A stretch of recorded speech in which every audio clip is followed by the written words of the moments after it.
watching him very closely. I saw like his hand shaking a bit. Diddy's clearly unraveling because new courtroom footage just dropped, allegedly linking him to the murder of Kim Porter. And honestly, that's not surprising. Even his former bodyguard, Gene Deal, has long hinted that Diddy had something to do with it. They might got into a little spat, a little fight, something went down, and Puff did that play fighting stuff that he always do, and that pillow fighting stuff, and probably smothered her. In this video, we're breaking down the footage, Diddy's reaction, and how this might be the piece that finally catches up to him. Let's get into it. The suspicious circumstances. Kim Porter, Diddy's ex and baby mama extraordinaire, checked out on November 15th, 2018. The official word from the Los Angeles County Coroner's Office was that she died from lobar pneumonia. That's their story, and they sticking to it. Kim Porter passed away on November 15th, 2018 from lobar pneumonia. She was only 47, still young, still in her prime. But check this, since Diddy got bagged in September 2024 on them serious charges I mentioned, mad people been giving Kim's death a second look. And I ain't talking about random Twitter detectives. I'm talking about folks who were close to Kim, especially Al B, sure, who's the father of her oldest son, Quincy. Let me make this mad clear. The official paperwork says Kim died from natural causes. That's what the coroner determined after they did their thing in January 2019 following her autopsy. But some people ain't buying that ticket, you feel me? And when you start poking around in the details, you might catch yourself side-eyeing the whole situation too. So peep game on their relationship history. Diddy and Kim had this on-again, off-again situation from 1994 to 2007. They made 3 beautiful babies together, Christian Combs, born 1998, and them twin daughters Jesse James and Delilah Starr, born 2006. Kim Porter and Diddy had 3 children together. Kim also had her oldest son, Quincy Brown, from her previous situation with Al B, sure, and Diddy basically adopted him as his own. They officially called it quits in 2007. It supposedly stayed tight for the kids. At least that's what they was telling everybody. But we all seen how Diddy moves with women. Remember that hotel footage with Cassie? Bro was out here wilding on camera. So imagine what he doing when ain't nobody watching. Now let's get into some of the weird stew about Kim's death. According to the reports, Kim had been feeling under the weather for a few days before she passed. She was running a buck-02 fever and had U symptoms. Kim had U-like symptoms, including a fever of 102 degrees. She got tested for the U and strep, but both came back negative. So she was denightly sick, but was it just pneumonia? That's the million-dollar question, you heard? But wait, it gets wilder. According to Gene Deal, who used to be Diddy's muscle back in the day, there's claims that Kim Porter's casket was ordered 2 months before she even died. I'm not even capping right now. Some people even said that her casket was ordered 2 months before she died. I don't believe that, man. I swear. I'm not no conspiracy theorist or none of that. But I heard, did you hear something like that, man? That her casket, how you order a gold casket 2 months before somebody died, man? Like, who does that? That's like ordering funeral flowers for your healthy grandma or buying cemetery plots for your homies who's still hitting the club. Make it make sense. And it don't stop there. Al B, sure, who had a kid with Kim and knew her since way back, has been mad vocal about his suspicions. Man's even beefed up his security because he worried about his own safety after speaking out. You heard about Al B Shore increasing his security? You know, I spoke to Al a couple of times, and he texted me a couple of times too. I think knowing the history of them two, if he did increase his security, he have every right to. And I believe that Al knows that Puff has some powerful people, or has some powerful people around him, and some people doing some things for him that could danger his life. Al B, sure, straight up said he don't believe pneumonia took Kim out. In a May 2025 interview on Fox 5 New York, he said Al B, sure, claimed she was in the best of health. He swears they linked up not long before she passed, celebrating their son Quincy's Netix Christmas special, and everybody was straight vibing with no health issues. Al B, sure, even dropped a bomb saying that Kim Porter was murked and was shook for her life while she was with Diddy. Al B, sure, claimed Porter was murdered. That's some heavy accusations coming from someone who knew her since back in the day. But that ain't all. According to Gene Deal, there wasn't even a proper investigation into Kim's death. I understand why Al is doing that, and I just wish them all the luck. You gotta realize, man, Kim's death wasn't even investigated, bro. Her death wasn't even investigated. And it should have been a proper investigation so all the family members can feel like that there was no foul play in her death. Like for real, a 47-year-old woman with connections to one of the biggest names in the game passes away suddenly and y'all ain't gonna do a deep dive. That's like ending a body in the trap house and not asking no questions. And this is where it gets real spooky. Gene Deal also claimed there weren't no electronic devices found around Kim's bed. No phone, no laptop, nothing. How is it that you know how we are as a people? I don't believe that 10% of your viewers that's watching this don't keep their phone when they go to sleep in arm reach. How is it that there was no electronic products or gadgets around Kim's bed? Her laptop missing, her cell phone's missing. Everything is missing that she could get in touch with her little girls if they not at home or some friends or family. All that's missing. On God, who don't sleep with their phone right next to them, especially a mama with young kids? It's 2018, everybody, and their grandma sleeping with their phone an arm's length away. So where was Kim's tech at, and why was it all gone? Deal even questions if the cops did their job right. How is it that, and this is her say, that the detectives did not even view the body in the bed where she died at? That the coroner had already removed her, pronounced her dead, and told the detectives that it was no foul play. And if that is true, as I've heard it, and we read certain things on the internet about it, that case need to be reopened. If what Deal is putting down is true, that the detectives ain't even peeped the body in the bed where she died, but just rolled with somebody else's word that there wasn't no foul play. That ain't just lazy police work, that's Sue's as hell. And get this wild detail. According to Deal, Kim got a whole massage for about an hour when she supposedly had full-blown pneumonia. We know that Kim, and it's in the this is in the documentation. Shout out to Paperwork at the paperwork part. I gotta shout him out, man, because he looked in the paperwork and it said Kim received a massage for about an hour when she's supposed to have full-blown pneumonia. Who gives somebody a massage when they got pneumonia? And do we know whether she used that baby oil or not for that massage? It makes you say, that's a big one, man. Now, I don't know about y'all, but when I'm sick with pneumonia, ain't nobody touching me for no hour-long massage. That don't make a lick of sense. So where was Diddy when all this was going down? Based on what we know, seems like Pooh was at his own crib when Kim Porter was found dead. Diddy was likely at his own home when Kim Porter was found dead. Kim had sent their kids to Diddy's spot because she wasn't feeling good, trying to keep them from catching whatever she had. Looks like it was some family members, not Diddy, who found Porter unresponsive at her crib, and paramedics pronounced her dead on the scene. Diddy's moves after ending out, like making sure the kids didn't hear about it on social media, suggest he was handling things from his own spot. In an interview with Essence magazine in April 2019, Diddy spilled that one of the last things Kim told him was to look after their kids. Diddy revealed Kim Porter told him to take care of their children. He said, "I jumped into mommy mode," which sounds like he was focused on the kids after he got the news. But here's where I gotta keep it a stack. If her death was so sudden and out of nowhere, why wasn't there a deeper investigation? And why are all these questions only popping up now, years later? Well, it might have something to do with Diddy's current legal situation, since he got knocked in September 2024 on them charges of trafficking, racketeering, and transportation to engage in prostitution. A whole lot of skeletons been tumbling out of his closet. These charges ain't no joke, y'all. We talking about serious allegations that could have him sitting in the pen for 15 years to life. Diddy could face 15 years to life in prison. And with that kind of heat, people who might have been scared to speak before are finally finding their voice. And stories that might have been brushed as conspiracy theories are getting a second look. The undisputed memoirs and family reaction.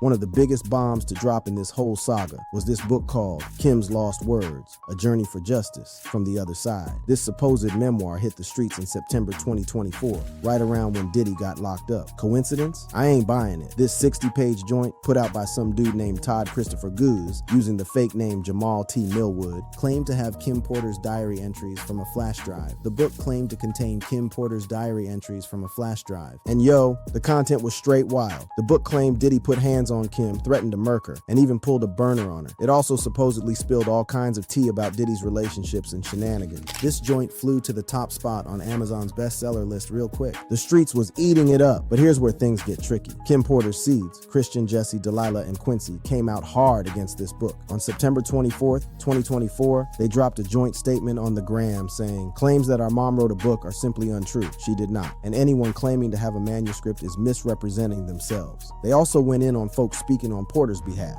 saying all that gossip was doing damage. And they weren't the only ones calling cap on this book. Kim's day ones, including Kamora Lee Simmons and LaWanda Lane, told Rolling Stone that every page in that book is false. Porter's friends told Rolling Stone every page in that book is false. Even Al B. Sure, who's been on 10 about wanting Kim's death investigated, sent a cease and desist to Guzzi and Amazon, saying the book was straight cap and disrespectful. Now this author, Todd Christopher Guzzi's credibility is looking real shaky. Mans claims to be an investigative journalist who solved big cases like Nicole Brown Simpson and John Benet Ramsey. Like, bruh, if you crack them cases, why ain't the cops or FBI hitting your line? Make it make sense. In an interview with Rolling Stone, Guz couldn't even keep it a buck about if the book was legit. He said, if somebody put my feet to the re and they said life or death, is that book real? I have to say I don't know, but then claimed it was real enough for him. Real enough? What kind of janky answer is that? Either it's authentic or it's fugazi. The book was also supposedly full of typos and grammar mistakes. The book was described as poorly written, with numerous grammatical errors. Now, I ain't saying Kim Porter couldn't have had some spelling issues in her personal diary, but when you add everything else up, this book looking mad suspect. Amazon eventually pulled the book from their platform on October 1st, 2024,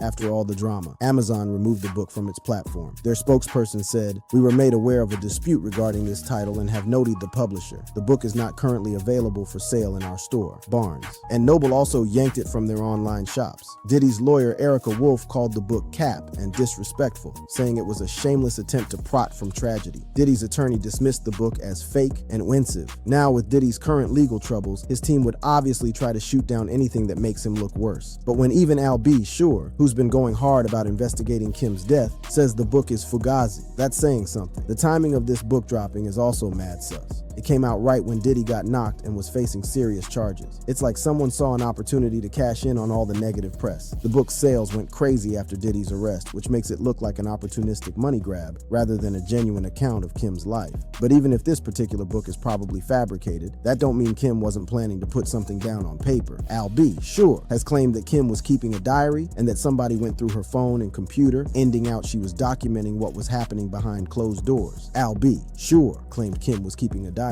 He even alleged that her devices with notes for a planned memoir were stolen. Al B. Sure alleged her devices containing notes were stolen. Remember what Gene Deal said about Kim's electronic devices being missing from her bedside? That's starting to sound even more suspicious now, ain't it? Al B. Sure has been making some heavy claims, saying that Kim Porter was murked and was shook for her life while with Diddy. Al B. Sure said Kim was in complete fear of her life while with Diddy. He's supposed to testify in Diddy's trial, which could bring all these accusations into the spotlight. Now, Kim Porter's kids have consistently denied any foul play in their mother's death. Besides calling cap on the fake memoir, they've put out statements saying there was no foul play in their mother's death. They've called the conspiracy theories cap and disrespectful and asked folks to respect their mother's legacy. But check this out. Kim Porter's pops, Jake Porter, has expressed doubts about the initial investigation. In an interview with the Daily Mail on September 29, 2024, he called it a load and stated, "The truth will come out. It always does in the end." So while he didn't directly co-sign the conspiracy theories, he clearly ain't satisfied with the official story. So now we got beef within the family, the kids saying there wasn't no foul play, and the father questioning the investigation. That's some serious family drama right there. But let's pull up and look at what we know for sure. The official cause of Kim Porter's death, according to the Los Angeles County Coroner's Office, was lobar pneumonia. The official cause of Kim Porter's death was lobar pneumonia. The manner of death was certified as natural. This came after an autopsy on November 16, 2018, and was officially confirmed on January 25, 2019. We also know that Kim had been feeling sick for a few days before she died. She had a sore throat and a 102 fever and tested negative for U and strep. Kim had a fever of 102 degrees and tested negative for influenza and strep throat, so she was nightly not feeling 100. That part ain't in dispute. What's being questioned is whether her death was entirely natural or if there was something more sinister at play.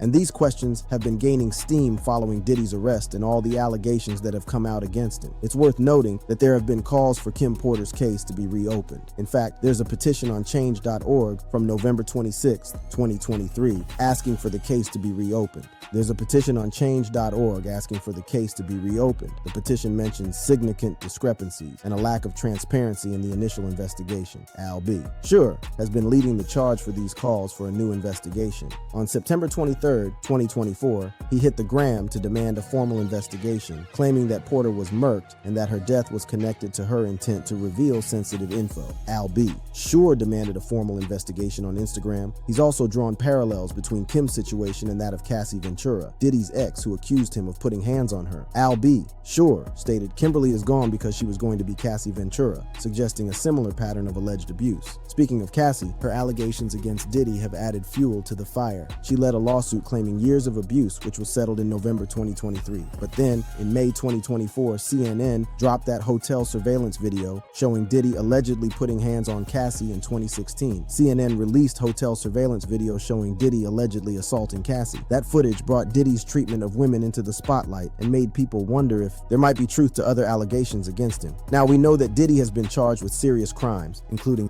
trafficking and racketeering. The indictment against him contains some wild details about these so-called freak-offs, elaborate bedroom performances that Diddy allegedly arranged and directed. The indictment contains details about freak-offs. According to the indictment, these freak-offs involved multiple adult workers, sometimes lasted for days, and often involved substances. The freak-offs involved multiple commercial workers and drugs. Prosecutors allege that Diddy used force, threats, and coercion to get women to participate in these events. And apparently, the government got the receipts to back this up. In their bail letter to the judge, prosecutors claimed they have dozens of video recordings created by the defendant of freak-offs with victims. Prosecutors claimed they have dozens of video recordings of freak-offs. They also mentioned having over 90 cell phones, laptops, and cloud storage accounts, as well as over 30 other electronic devices. But what does all of this have to do with Kim Porter? Well, if these allegations about Diddy's behavior toward women are true, it raises questions about his relationship with Kim. And if Kim was documenting this behavior, as Al B. Sure has claimed, it could potentially establish a motive for foul play.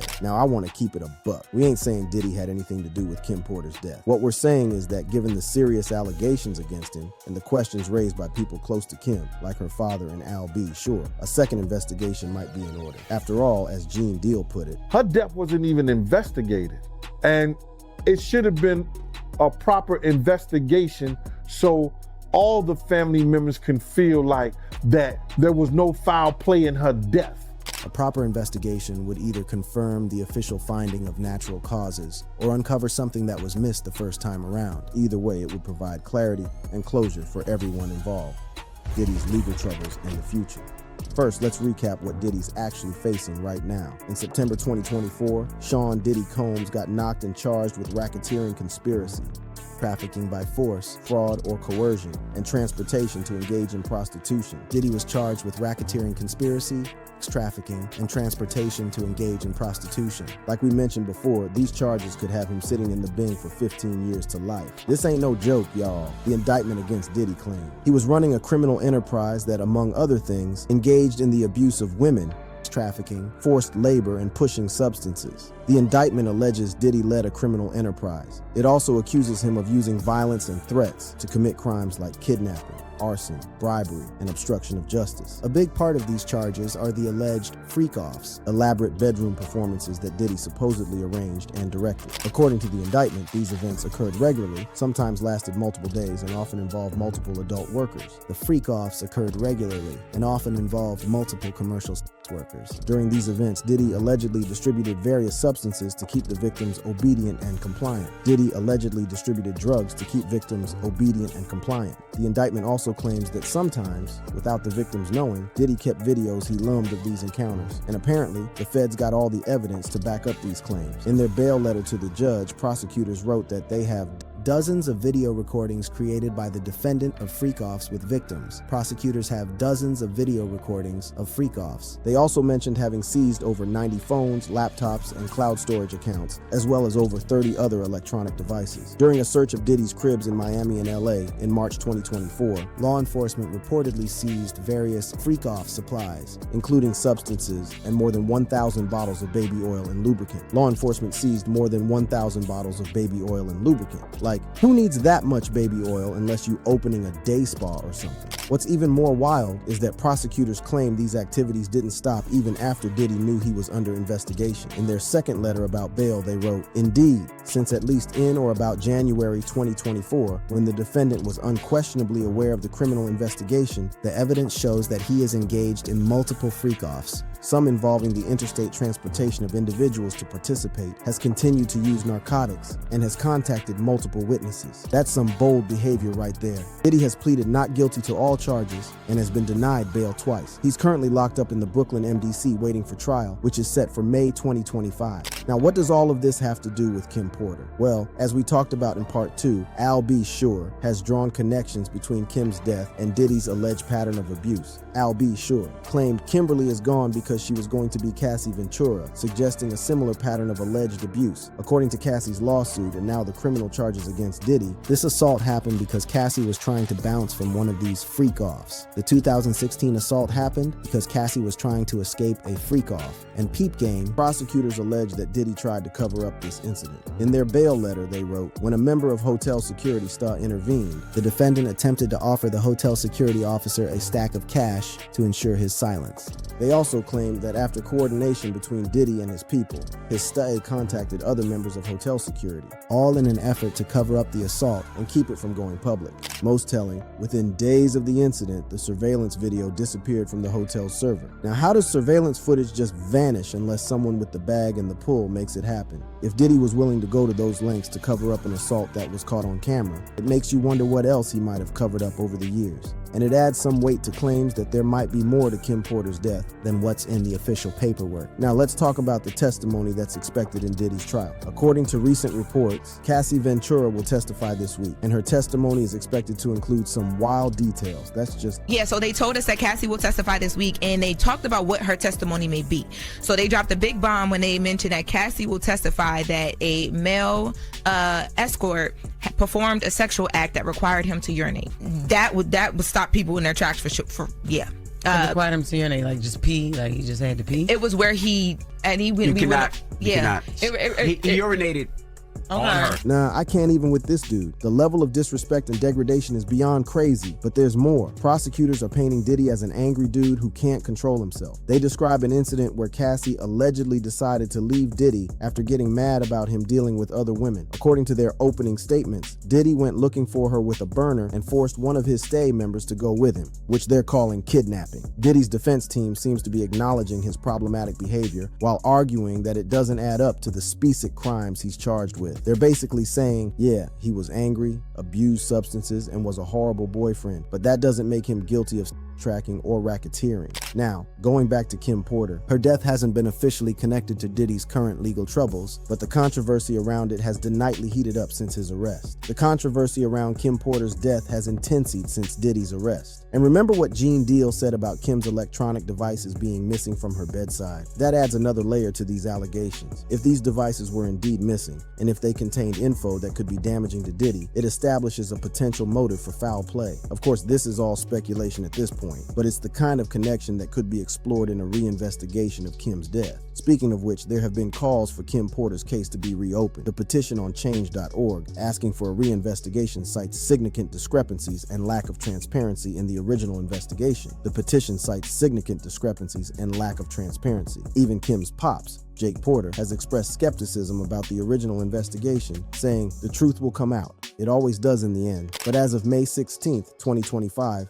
there's no official word on whether Kim's case will be reopened. The focus is currently on Diddy's trial for the charges he's already facing. However, if new evidence emerges during the trial, or if witnesses like Al B. Sure provide testimony that raises serious questions about Kim's death, it could potentially lead to a reinvestigation, especially if there's evidence that backs up claims of foul play or a cover-up. It's worth noting that Diddy's legal team has consistently denied any wrongdoing on his part, both in relation to the current charges and to any speculation about Kim Porter's death. Diddy's legal team has consistently denied any wrongdoing. They've dismissed the conspiracy theories as baseless and have emphasized that the official cause of Kim's death was natural. Kim's kids have also consistently denied any foul play in their mother's death. In addition to calling cap on the fake memoir, they've stated there was no foul play and have asked for respect for their mother's legacy. Their perspective is important, as they knew her best and would presumably want justice if they believed something was owed. If Diddy gets convicted, it would not only result in a long bid, but it would also likely lead to increased scrutiny of other aspects of his life and career, including the circumstances surrounding Kim Porter's death. A conviction might give more credibility to allegations that have previously been dismissed.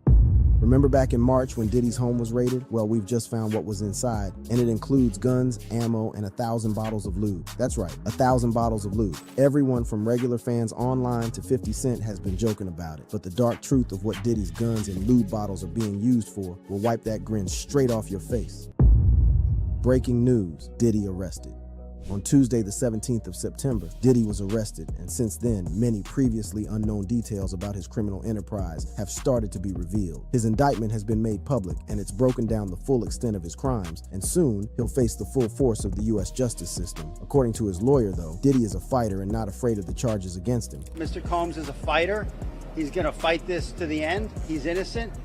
He came to New York to establish his innocence. That guy might be the only one in the world who believes Diddy's innocent at this point, but after all, that is his job, and he's got to say that. Although, remember when he said that Cassie Ventura lied about Diddy's assault and he was innocent of that? And then that video came out that showed him physically abusing her. Let's just say things aren't looking too good for Diddy's case. Either way, it's innocent until proven guilty, and there's a chance, albeit very slim, that Diddy is actually innocent of the overwhelming charges against him. Still, there's one thing his lawyer says that's most definitely a lie. He's been looking forward to this day. Come on, there's no way anybody would be looking forward to being arrested and charged for sex trafficking. And wait until you see the prison they've kept him in. It's notoriously rough. That interview with Diddy's lawyer was a day before his bail hearing, and since then we found out that for the time being, he's not going anywhere and will have to sit in a cell until his trial. Just imagine being Diddy waking up on Tuesday morning in your mansion and then by the evening you're in a prison cell. Talk about a fall from grace. What's worse is that the prison he's being kept in is the same place they kept Ghislaine Maxwell and R. Kelly, two other notorious convicted sex traffickers. It's not a nice place, and it's called the Metropolitan Detention Center in Brooklyn, but don't let its outside appearance fool you. It's a notorious prison that reports say has been plagued by outbreaks of violence, unsanitary conditions, and understaffing.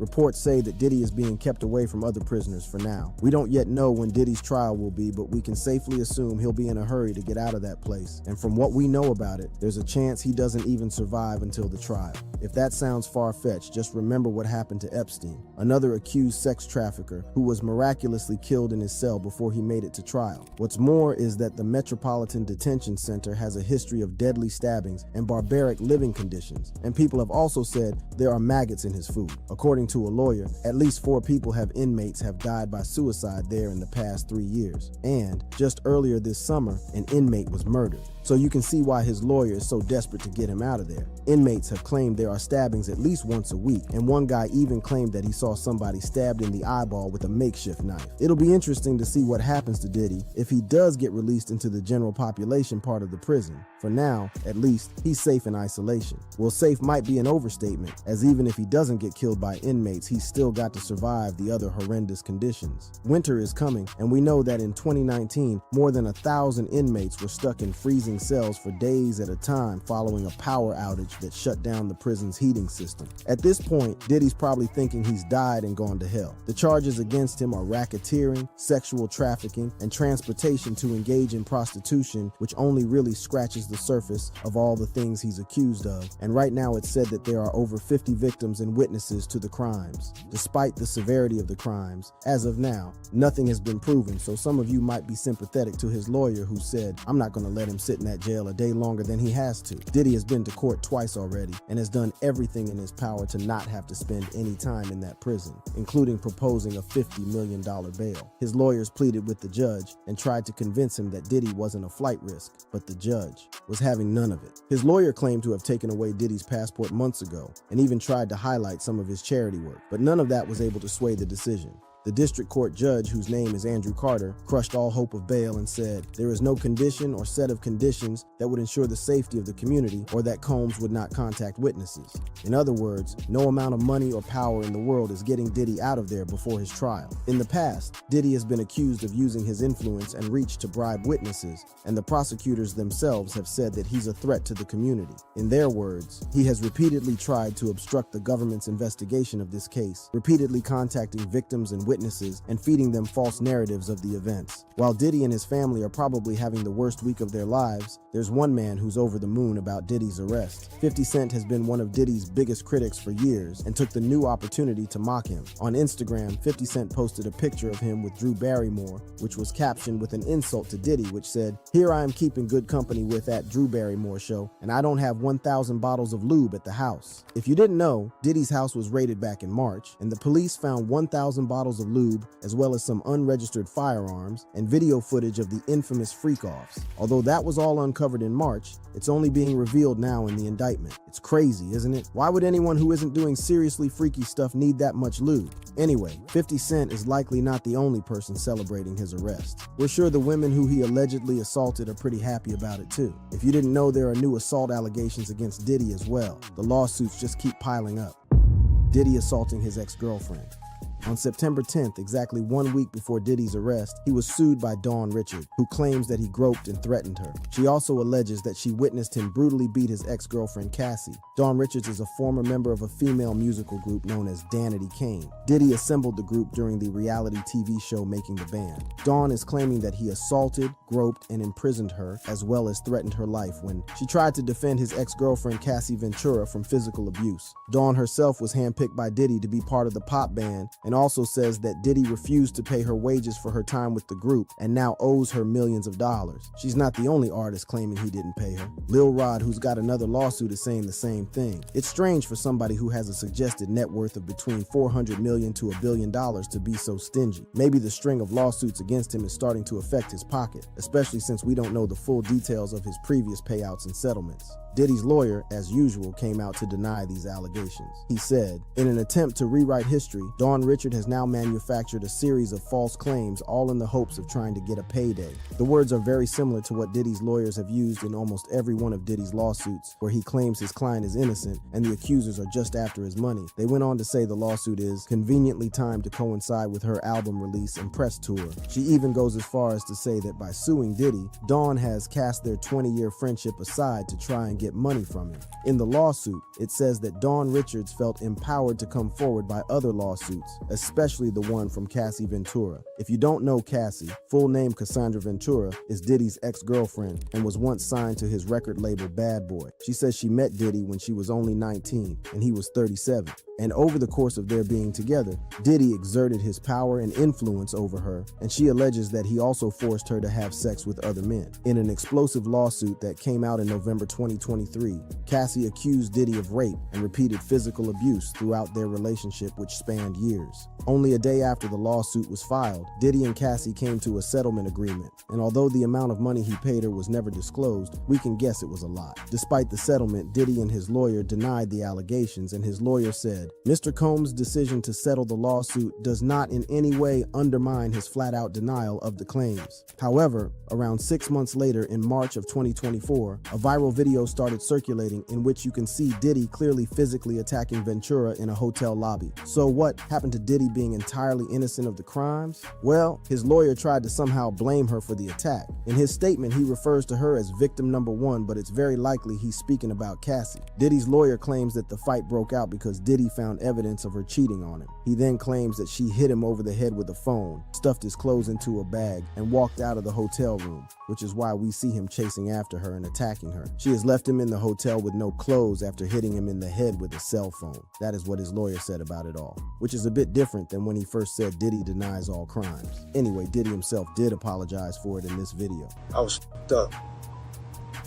I hit rock bottom, but I make no excuses. My behavior on that video is inexcusable.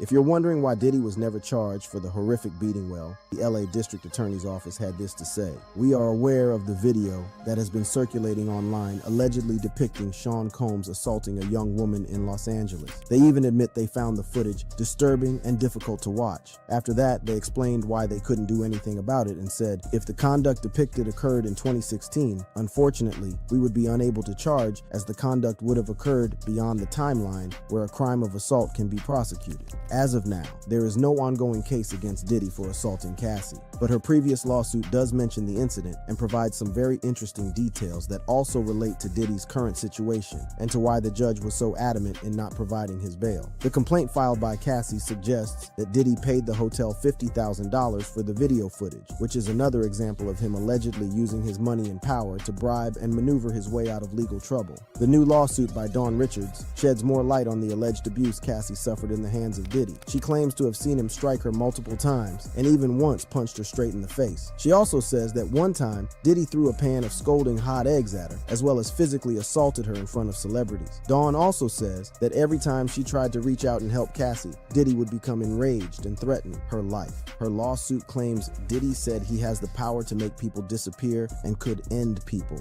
We're now finding out that these claims of Diddy having very powerful connections and the ability to bribe and coerce influential people might be more than just speculation. A man named Lil Rod has his own lawsuit which directly accuses Diddy of wanting to leverage his connection with world-famous Bishop T.D. Jakes to help him with the Cassie situation. Lil Rod vs. Diddy Combs.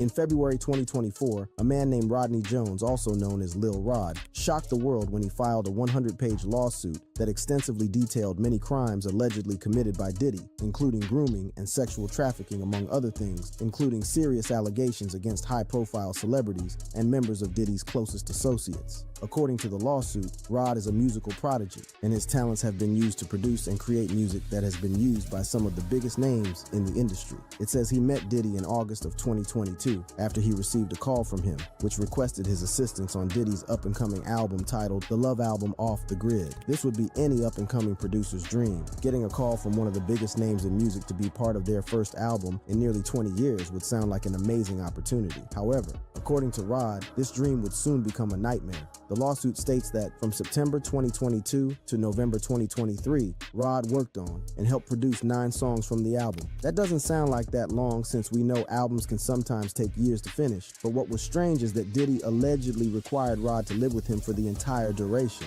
That's right. For over a year, Rod was effectively spending months at a time with Diddy working on the album. Rod says that he missed birthdays, holidays, and important family events during that time. Sadly, missing out on his personal life was the least of Rod's worries, as the lawsuit claims he witnessed and endured many things that went far beyond what any producer would be expected to do. Things like sexual abuse, drug use and distribution, providing laced alcoholic drinks to minors, and many more serious crimes. What's even more shocking is that Diddy isn't the only person that's named in the lawsuit. Many high-profile people like the actor Cuba Gooding Jr., the Oscar-winning actor known for his role in films like Boys in the Hood. The lawsuit claims that Diddy groomed Rod into having homosexual intercourse with Cuba, and that he was even groped and sexually assaulted by him. Cuba, who's been accused of various crimes related to sexual misconduct, has broken his silence on it and has had this to say in his defense. Like your name, for example, was mentioned in the Diddy case. Which was the most ridiculous thing ever. Because you barely know This is him, the right? most ridiculous thing ever.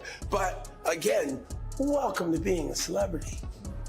Despite claiming to barely know Diddy and saying the case is ridiculous, the lawsuit shows pictures that appear to be Cuba getting very intimate with Lil Rod. You've got to admit, whoever's in that picture looks very similar to Cuba Gooding Jr., and since his hands are all over Rod, the claims that he sexually assaulted him might not be that ridiculous. Apart from Cuba, there's a whole host of names implicated in Rod's lawsuit. Like we mentioned before, a world-famous pastor known as Bishop T.D. Jakes was said to have been leveraged by Diddy to soften the impact the Cassie Ventura case had on his public image. While that alone doesn't implicate T.D. Jakes as being guilty of any crime, it's got a lot of people wondering why he was so closely associated with Diddy and his crazy parties that have been notorious for years. In 2022, a video went viral on Facebook which showed T.D. Jakes at Diddy's 53rd birthday party. Even without the alleged criminal activity, Diddy parties have always been known as quite a sinful affair. So what was a pastor doing there? In the pastor's defense, a spokesperson came out to say that Jakes only stopped off at the party after a brief visit since he was in town. A massive part of many of the lawsuits against Diddy is the elaborate sexual nature of Diddy's parties and the so-called freak-offs that occur in them that are alleged to often have homosexual acts being performed. Many think it's entirely inappropriate for a pastor to ever attend a Diddy party, and it's safe to say they're right. We may never know for sure what went on at Diddy's 53rd birthday party in regards to T.D. Jakes, but Diddy's ex-security guard Gene Deal, who attended many of these parties, had a few things to say about it. He says that back in the day, the crazy sexual stuff would happen by behind closed doors, but nowadays it happens out in the open, suggesting that the bishop would definitely have seen some sinful behavior going on. Here's Deal talking about it. Maybe fornicating, maybe, like I said, men on men, women on women. It's hard to put in perspective unless he's involving himself what is actually going on at the parties. Cuba Gooding Jr. and T.D. Jakes are among the long list of names that the Rod lawsuit talks about, but there are some that have been redacted, which people are very curious about. Since the Rod lawsuit back in February, Meek Mill's name has constantly been mentioned due to people believing he was one of the redacted names. Since Diddy's arrest, a new viral leaked audio has been circulating that people claim is of Diddy having sex with Meek. Meek Mill has denied the previous allegations and the new ones and said, the two things they say, we snitching or we gay. We generating hundreds of millions from music. It's not a coincidence we all gay and snitches. Rod's case highlights cases of blackmail and allegedly that Diddy has footage of many famous people engaging in freaky sexual acts, so we're sure as the lawsuits progress more will be released. Many people think that Diddy's alleged crimes are fairly recent due to most of the major complaints being filed in the last year or so. However, there's evidence to suggest that Diddy's criminal activities date all the way back to the 90s. Diddy's criminal activities in the 90s. All the way back in September of 1999, Diddy made headlines for pleading guilty to assaulting a top record executive. Diddy was arrested in April of that year on felony assault charges and faced up to 7 years in prison for the crime. At the time, Diddy was the chairman of Bad Boy Records, and his arrest came from him allegedly assaulting the executive of Interscope Records, Steve Stout. The incident was said to have happened during business hours at a New York office owned by Universal Music Group. The assault happened due to an argument about Diddy's participation in a music video, and Stout claims that Diddy, along with 2 of his bodyguards, stormed into his office, pummeled him, trashed the place, and then left. This highlights more occasions where Diddy seemed to be above the law, as although he pleaded guilty and faced felony charges and prison time, he only received a slap on the wrist. He paid no fine and served no jail time or even community service. He was ordered to do a 1-day anger management class, which obviously didn't work, and that was about it. During the late 90s, Diddy's record label Bad Boy Records was said to have generated over $130 million in 1999 alone,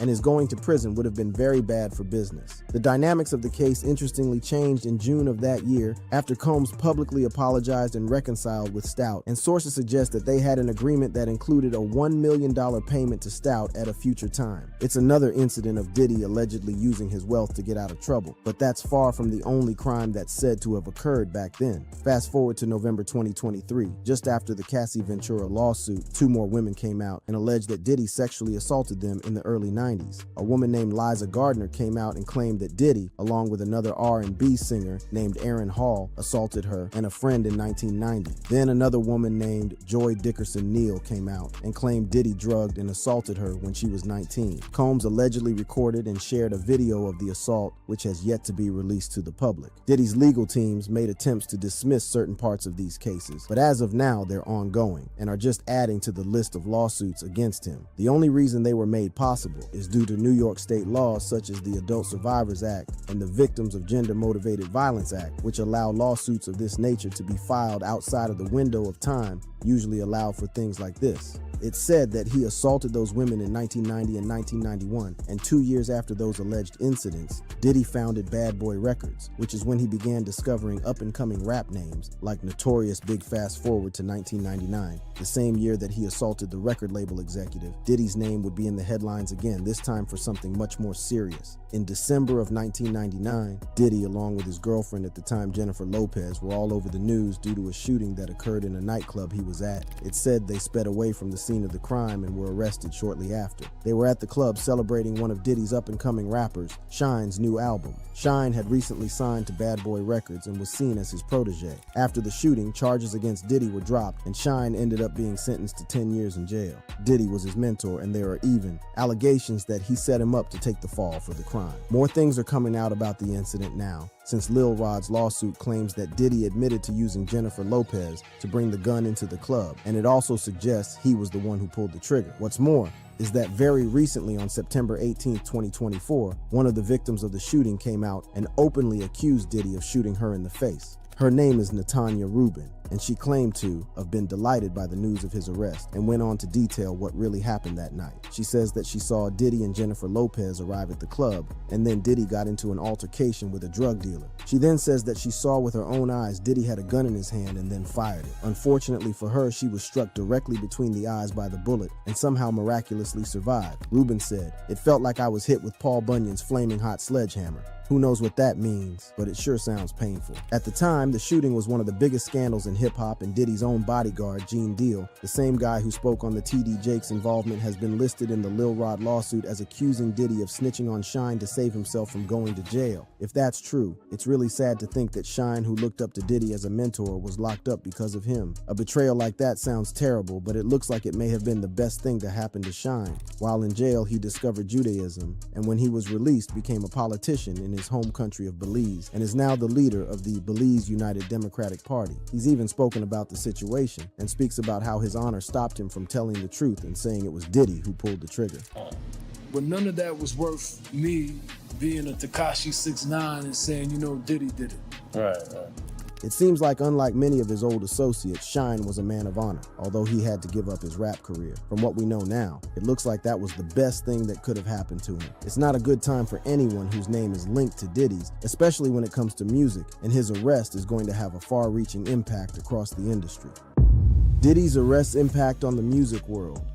Diddy's arrest not only impacts him, but as you know, he's a massive figure in the music scene, and his record labels are connected with many of the world's biggest artists and have been for years. We briefly touched on Diddy's past relationship with Universal Music Group, which mainly involved him assaulting their exec, but since then, he has been closely tied to their CEO, Lucian Grange. Grange has been labeled as a defendant in the Lil Rod lawsuits and is a huge name in the music industry. Some of the world's biggest superstars are signed to Universal Music Group, which include Drake, Billie Eilish, Taylor Swift, Justin Bieber, and Adele. You might think it's not that surprising that two big-name record label owners would know each other, but the lawsuit claims that their relationship is much more than that of business associates. The indictment claims that Mr. Jones, also known as Lil Rod, witnessed Lucian Grange visiting Diddy's home in LA as well as Miami. According to Jones, whenever he visited, it would be in the evening and the two would disappear for hours inside Diddy's bedroom. What's more is that it claims that Grange sponsored several Love album listening parties at Diddy's home in LA.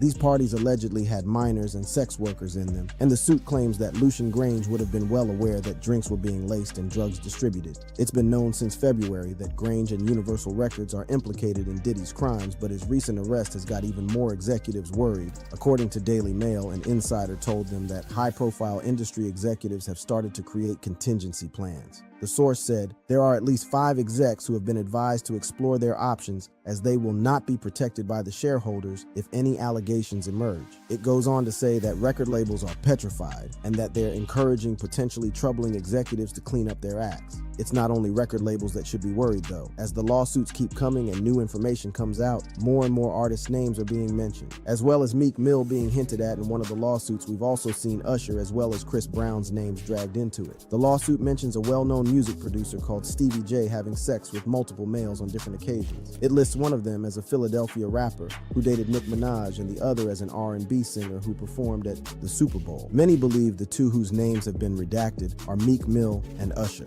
Elsewhere in the document, it labels someone as a Grammy Award-winning R&B singer who had trouble with law enforcement after assaulting a Bajan billionaire. People think that's likely Chris Brown. Usher was one of many who grew up around Diddy and was taken under his wing when he was just 13. He lived with Diddy for a year, and in an interview he had this to say about the experience. "I got a chance to see some things. I went there to see the lifestyle and I saw it. I don't know if I could indulge and understand what I was even looking at." Usher is not the only person who was allegedly groomed by Diddy. Many think Justin Bieber also was. Justin met Diddy when he was just 15 years old, and the two spent a lot of time together. Justin appeared on a TV show where he spent 48 hours with Diddy, and during it, Diddy says this, "Like where we hanging out and what we're doing we can't really disclose, but it's definitely a 15-year-old's dream." It's weird that Diddy liked to spend so much time with young boys, but that's all for now. If you like this video, click on one of the on-screen cards now to see more of the rap industry's craziest stories.